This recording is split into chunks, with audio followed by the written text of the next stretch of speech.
La Belgique va-t-elle refuser de remettre Salah Abdeslam à la France? Pour le moment, la réponse est oui. Abdeslam a été condamné 2 fois, une première fois en France pour les attentats de novembre 2015, une seconde fois en Belgique dernièrement pour les attentats de Bruxelles en 2016. Et la Cour d'appel de Bruxelles vient donc de refuser de renvoyer Abdeslam ici.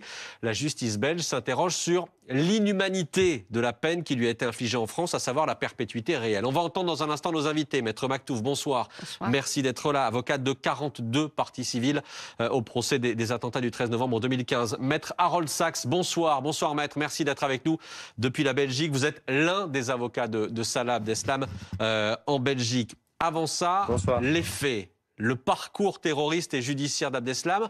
On va voir ça avec vous, Lisa Adef, le parcours d'Abdeslam entre la France et la Belgique. Ouais, et tout lie Salah Abdeslam à la France et à la Belgique. On le comprend d'abord effectivement grâce à son parcours lors des attentats. Ses déplacements le racontent. Début novembre 2015, regardez, Salah Abdeslam loue des voitures et réserve des chambres d'hôtel. Le 12 novembre, il part de Belgique direction Paris. Le 13 novembre à 22h30, il appelle des amis de Belgique qui viennent le chercher en plein cœur de Paris. Ils commettent les attentats. Le 14 novembre, lendemain des attentats, Salah Abdeslam et ses amis reprennent le chemin de Bruxelles. Sur la route, vers 9h du matin, ils sont contrôlés à Cambrai, mais personne n'est arrêté puisque l'identité de Salah Abdeslam n'est pas encore reliée aux attentats. Pendant des mois, Salah Abdeslam frôle l'arrestation à plusieurs reprises. Une perquisition a lieu à Fourest en Belgique. Ses empreintes sont retrouvées dans un appartement, mais lui court toujours. Le 18 mars 2016, en fin d'après-midi, la police belge entre dans une maison de 2 étages à Molenbeek. Plusieurs tirs sont échangés. Un homme est blessé à la jambe. Il s'agit de Salah Abdeslam. Mais 4 jours plus tard, l'aéroport de Bruxelles est la cible d'un attentat dont Salah Abdeslam est le co-auteur. Vous voyez donc déjà ces liens entre la France et la Belgique et Salah Abdeslam. Pour les attentats en France, c'est à Paris qu'il sera jugé du 8 septembre 2021 au 24 juin 2022. Salah Abdeslam est condamné à la perpétuité incompressible. Il est emprisonné à Fleury-Mérogis pendant 2 semaines avant d'être transféré en Belgique provisoirement pour comparaître devant le parquet de Bruxelles pour les attentats commis en Belgique 4 mois après ceux de Paris. Le 5 septembre 2023, la justice belge requiert la réclusion criminelle à perpétuité. Et c'est effectivement là que tout se joue. En France, il est condamné à rester toute sa vie en prison puisque sa peine est incompressible. En Belgique, il est condamné à perpétuité mais pourra demander une libération. Et donc, merci Lisa Adef, et donc il y a cette décision qui est une décision provisoire, qui demande à être confirmée par la justice belge. Mais pour l'instant, en tout cas, la justice refuse de renvoyer Abdeslam en France parce qu'elle s'interroge sur l'inhumanité de la peine, cette peine incompressible qui lui a été infligée ici. Quand vos clients ont appris ça, ont appris ce refus belge de renvoyer Abdeslam ici pour qu'il purge cette peine de perpétuité incompressible, qu'est-ce qu'ils vous ont dit, Maître Maktouf? D'abord, ils sont scandalisés. C'est honteux pour ces victimes. C'est des victimes. C'est très très important de rappeler que aujourd'hui, on a affaire à une ingérence intolérable, inacceptable, incompréhensible par les juges belges, une ingérence dans l'administration de notre justice. Et ce qui est important, c'est de rappeler que il s'agissait d'un prêt temporaire. Alors, bien entendu, vous l'avez dit, nous sommes dans le cadre d'une décision qui a été rendue en référé et qu'une décision au fond devrait intervenir prochainement. Ça doit être confirmé, absolument. Et au fond, donc on va analyser, là c'est du référé. Et il faut quand même rappeler qu'il y a une peine qui a été prononcée et cette peine est définitive et cette peine n'a pas fait l'objet d'appel de la part de Salah Abdeslam. Et quand on nous soupçonne de maltraiter et d'imposer un traitement inhumain et dégradant à Salah Abdeslam, j'y étais ainsi que l'ensemble de mes confrères pendant 10 mois à ce procès. Jamais les avocats de Salah Abdeslam n'ont déposé une quelconque réclamation ou recours. Il y a des recours qui peuvent, dans une démocratie telle que la France, être exercés. Ça n'a pas été fait. Contre ces conditions de détention. Contre ces conditions. Alors, écoutez, la réclusion criminelle incompressible est prévue par notre droit. Elle est confirmée par la Cour européenne des droits de l'homme. Elle n'est pas contraire. Pourquoi ? Parce qu'elle permet une possibilité de réexaminer judiciairement par un tribunal de l'application des peines de cette condamnation. Donc, je ne vois pas ce que le juge peut mais je retiens que vous dites que vos clients vous ont dit aujourd'hui que c'était scandaleux, que cette décision belge était scandaleuse. Qu'est-ce que vous répondez à ça, Maître Sachs? J'entends la colère de ma consoeur, je ne la partage évidemment pas, je suis déjà pas d'accord avec l'analyse juridique qu'elle en fait. Je pense que forcément les victimes ont toute la légitimité d'exprimer leur souffrance, mais que la question n'est pas là. Je crois que les victimes ne se sont pas émues du fait que M. Abriny purgeait sa peine en Belgique. On n'a pas l'impression que M. Abriny a échappé à sa peine parce qu'il purge en Belgique.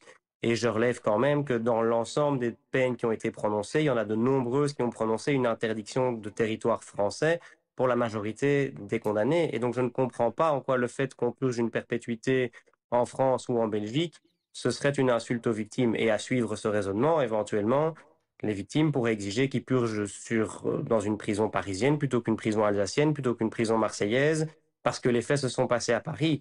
Je crois que la question n'est pas de savoir quel est le lieu où il va purger sa peine, et je pense qu'on entretient un faux débat en faisant croire que ce que nous essayons de faire, c'est de l'empêcher de purger une peine. Mais Maître Sachs, une précision importante. Est-ce que vous cherchez à ce que Abdeslam purge sa peine en Belgique parce que sa peine, d'une, pourrait être moins longue, et de deux, parce qu'il pourrait être libéré plus tôt en Belgique qu'en France, et de deux, parce qu'il serait dans des conditions de détention plus favorables en Belgique? Alors, nous cherchons à ce qu'il puisse purger sa peine en Belgique. C'est quelque chose qu'on n'a jamais caché. Il y a des demandes qui ont été introduites précédemment et qui ont été faites notamment en France. Et c'est le fait que la date de son retour approche qui nous a forcés à agir devant le juge des référés. Son objectif, c'est de pouvoir purger sa peine en Belgique. S'il doit purger une peine à perpétuité en Belgique, au moins il la purgera proche des quelques personnes qui peuvent encore lui rendre visite en prison. Et donc c'est ça l'objectif fondamental de cette demande. Le fait de savoir s'il pourra sortir un jour de prison, c'est une deuxième question.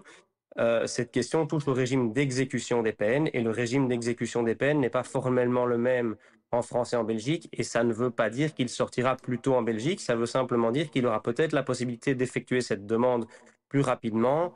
Et j'ai entendu mon confrère Maître Chemla vous dire que la Belgique était notoirement connue pour des régimes d'exécution de peine fort favorables. C'est pas ce qu'en disent les nombreuses condamnations qu'ont subies à la Cour européenne des droits de l'homme. Et je ne sais pas quelle est l'expérience à Maître Chemla des tribunaux d'application des peines en Belgique. Maître Chemla, pardon, qui est un des avocats des parties civiles ici en France. Je vous redonne la parole dans un instant, Maître Sachs, mais Maître Maktouf, est-ce que vous avez le sentiment qu'on s'est fait avoir par la Belgique? Bien sûr qu'on s'est fait avoir. Et je voudrais répondre quand même à mon confrère. Cette décision est scandaleuse parce qu'elle s'oppose à l'application d'une peine définitive qui n'a jamais été frappée d'appel. C'est-à-dire ici que en France, c'est-à-dire qu'Abdeslam n'a jamais fait appel de la condamnation à cette perpétuité de la décision qui a été rendue par la Cour d'assises spécialement composée. Il a été prêté en Belgique pour répondre d'autres crimes aussi graves commis sur le territoire belge. On appelle ça une remise temporaire. Une remise temporaire, sauf que ce qu'il faudrait quand même rappeler, je crois que c'est à cela que mon confrère Chemla faisait allusion, il l'avait expliqué d'ailleurs sur votre plateau, c'est qu'en Belgique, théoriquement, la perpétuité ne peut pas aller au-delà de 15 ans. Alors prenons notre calculette, Salah Abdeslam a déjà purgé 5 ans. Il lui reste 10 ans concrètement. Alors que la Cour d'assises spécialement composée a jugé d'une période beaucoup plus longue et dans un délai offrant à ce condamné un délai qui, au-delà de 30 ans, lui offre la possibilité de demander le réexamen de sa situation. Je voudrais entendre tout le monde ici en plateau, mais simplement une précision.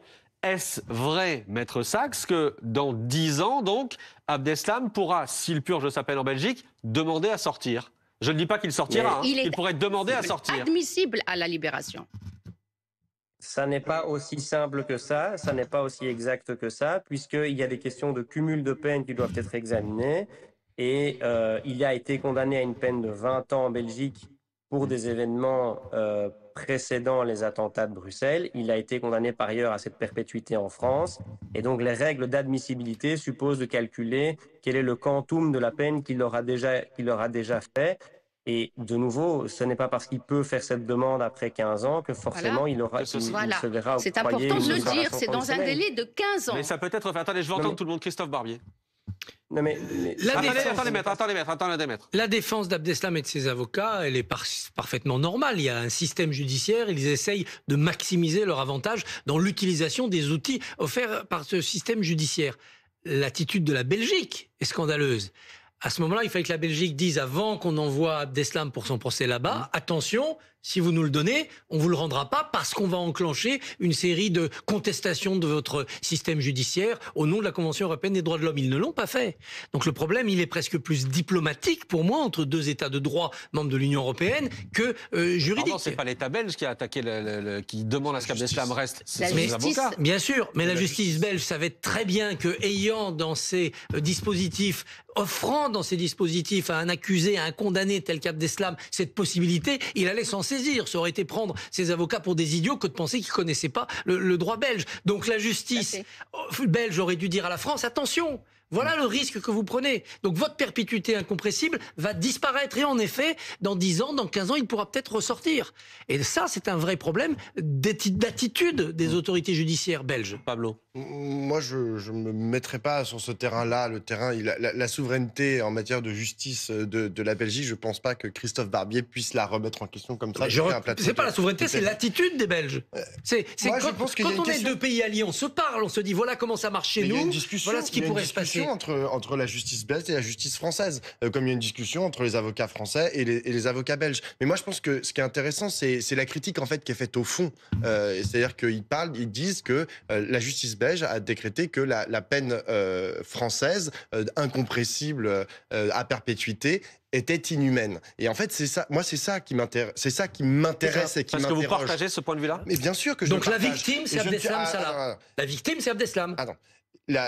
C'est un débat en fait qu'on a en France depuis longtemps. Depuis en 1980, vous relisez les débats à l'Assemblée nationale. Robert Badinter qui interdit la peine de mort. Il y a une partie de la droite et une partie même de la gauche qui lui dit ah oui mais il faut bien quelque chose pour remplacer la peine de mort et on lui dit la peine incompressible. Mais qu'est-ce qui vous va pas avec cette peine incompressible ? Mais parce que je reprends les mots de Badinter, on ne remplace pas une torture par une torture. C'est-à-dire que notre régime en fait avait avancé, ça a été réintroduit dans le droit français en 1994, mais entre 1980 et 1994, il n'y avait pas de peine incompressible. Je trouve ça totalement inhumain. Et deuxièmement, il y a aussi l'état de nos prisons. On est condamné, sûrement peut-être aussi la Belgique, je ne sais pas, mais la France est condamnée assez périodiquement par la Cour européenne des droits de l'homme pour les conditions en fait de détention dans nos prisons françaises. Ça devrait, ce que nous dit la justice française, la justice belge, pardon, devrait nous intéresser, nous interroger en fait sur la façon dont on traite aujourd'hui nos prisonniers. Vendry. Non mais au fond, j'avais plutôt le sentiment qu'au-delà de la sentence, c'est la justice française en fait qui est en train de se faire taper sur les doigts et qui est remis en cause par la Belgique. La justice belge est en train de se permettre de dire que le droit français n'est pas conforme aux droits de l'homme. En fait, moi j'ai pas de leçon à recevoir, nous n'avons pas de leçon à recevoir de la justice belge. Elle est réputée pour être l'une des plus laxistes. Je pense que c'est les mal placés pour pouvoir nous donner des leçons de droit humain. Non, mais moi j'ai la nausée, très, très sincèrement. Cet épisode des attentats de 2015 ont été un traumatisme. Je pense évidemment d'abord aux familles, mais pour tous les Français. Et moi j'ai l'impression de le vivre encore dans ma chair à ce moment-là. Et je le dis avec beaucoup d'émotion, mais je trouve ça terrible qu'on en soit à défendre quelqu'un qui a commis ce qu'il a commis et qu'on en soit à se disputer sur ces notions-là. En fait, ça devrait faire consensus, on devrait penser aux victimes en premier ce soir et se dire que simplement Abdeslam doit purger la peine la plus dure possible, ne serait-ce que pour l'exemple, parce que c'est quand même quelque chose qu'on n'a jamais vécu sur notre sol. Et donc voilà, je pense qu'il devrait... Possible, ça peut être la peine de mort aussi.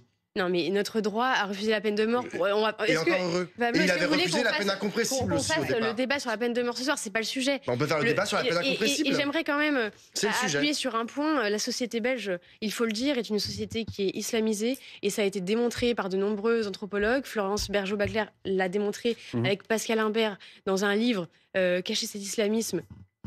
Qui s'intéressait à Molenbeek, mais qui disait que c'était seulement la face immergée de l'iceberg. Et donc la société belge est une société qui, notamment avec l'influence de l'immigration marocaine, nord-marocaine et turque, et les frères musulmans, s'islamisent de plus en plus. Je pense mais là, quel rapport avec la décision de justice ? On peut se questionner quand même sur le laxisme de leur système judiciaire et leur volonté de réinsérer Salah Abdeslam dans leur société. J'espère que l'ambassade belge est en train de regarder cette émission et que demain... C'est au moment de la demande de mise en liberté qu'on verra si le pronostic sociopolitique d'Aziliz est vérifié. Est-ce qu'il y aura une indulgence ou une complaisance de la justice à ce moment-là ? Aujourd'hui, c'est pas la complaisance évidente de l'État belge vis-à-vis de l'islam politique qui est en question. C'est l'attitude d'une justice belge qui se considère comme supérieure à la justice française et qui lui fait la leçon. Et si on accepte ce jugement de principe comme le fait Pablo, on retourne la causalité en disant le problème c'est pas Abdeslam, c'est la justice française. Mais il y a des la recours, victime, il y a des recours. Et sur Attendez, Maître Maktouf. Bien sûr, bien sûr. Maître Maktouf, Maître Maktouf. Moi, je voudrais Maître Maktouf, dire un allez-y. préalable. Je voudrais dire un préalable. Nous sommes fort heureusement dans un état de droit. Et l'état de droit respecte les droits de défense des accusés. Que Salah Abdeslam soit défendu et bien défendu, on ne peut que s'en réjouir. C'est ça l'état de droit. Et, pardon madame, mais une décision de justice n'est pas rendue pour l'exemple, au nom du principe de l'individualisation des peines, une décision est rendue et on s'est penché pendant 10 mois de notre vie à la cour d'assises spécialement composée pour éplucher chaque fait et donner la parole aux avocats de Salah Abdeslam et répliquer. Oui, donc le problème n'est pas là. En revanche, lorsque Pablo parle de torture, pardon Pablo, Ce sont les mots de il aurait fallu, je parle d'un cas précis, c'est les attentats du 13 novembre. Il aurait fallu être présent pour entendre les victimes parler de torture. Et il continue aujourd'hui à être torturé, ne serait-ce que par la manière. C'était quand même un des plus graves attentats que la France et l'Europe aient connu sur son territoire en état de paix. Il faut qu'on retourne en Belgique dans une seconde. Justement, je pense que l'erreur du raisonnement de Pablo, c'est que le terrorisme est hors norme. C'est pas un crime de droit commun. Et donc, la perpétuité incompressible part du principe que la déradicalisation, on le sait, ça ne marche pas, et que libérer un terroriste, même après 20 ans, 30 ans, on sait que c'est mettre en danger des gens. C'est pour ça qu'on a dû accepter cette peine d'exception. Maître Sachs, pardon, Maître Sachs. On dirait un réquisitoire pour la peine de mort. Je suis désolé. Attendez. Parce qu'il y a la possibilité Maître de Sachs. réexaminer la décision. Avocat de Salah Abdeslam en Belgique, comment vous réagissez à ce qui est en train d'être dit sur le plateau? Je pense qu'il y a plusieurs choses. Déjà, je ne suis pas sûr que je dois réagir au délire sur la société belge, qui est une société islamisée, à cause de l'immigration marocaine. Je crois que là, on est dans l'ordre du fantasme et que c'est bien mal connaître mon pays. La deuxième chose, c'est que la décision du juge n'est absolument pas liée à une forme d'islamisation de la société belge. Ça n'a strictement rien à voir. Et la troisième chose, c'est qu'il ne s'agit pas de faire la leçon. Ce n'est pas un pays qui fait la leçon à quelqu'un d'autre. Tous les pays membres du Conseil de l'Europe se sont engagés, lorsqu'ils transfèrent une personne d'un pays vers un autre, à contrôler les conditions dans lesquelles cette personne allait se retrouver incarcérée. C'est une situation qui n'a rien d'exceptionnel. Tous les jours, il y a des États qui refusent de transférer un détenu vers un autre pays. Vous savez, la Belgique a fait l'objet, il y a encore quelques semaines, d'un refus de l'Allemagne de transférer un détenu vers la Belgique. Elle a fait l'objet d'un refus de transférer un citoyen hollandais vers la Belgique. Ça arrive tous les jours. Donc, ça n'a rien d'exceptionnel. Et ce n'est pas la Belgique qui fait la leçon. Ce n'est pas la Belgique qui fait la leçon à la France. C'est la Belgique qui examine, parce qu'elle a l'obligation de le faire. Elle a l'obligation de le faire. Elle examine la conformité de la décision qui a été rendue en France sur base de la jurisprudence de la Cour européenne des droits de l'homme. D'un premier regard, elle a dit qu'en apparence, des questions se posaient, qu'il fallait examiner cette question au fond. Soit nous avons raison et il y aura donc un problème de conformité du droit français par rapport à la Convention européenne des droits de l'homme, et la France s'est engagée à respecter la Convention européenne des droits de l'homme et à en confirmer sa valeur supérieure. Soit nous avons tort et M. Abdeslam retournera en France dans quelques années, absolument. Et ça ne changera pas grand-chose. Ah, vous dites quelques années plus en Belgique. Pardon, ça peut durer des années? Ben, ce qu'il y a, c'est que normalement, le transfert est interrompu jusqu'à ce qu'une décision intervienne sur le fond du dossier.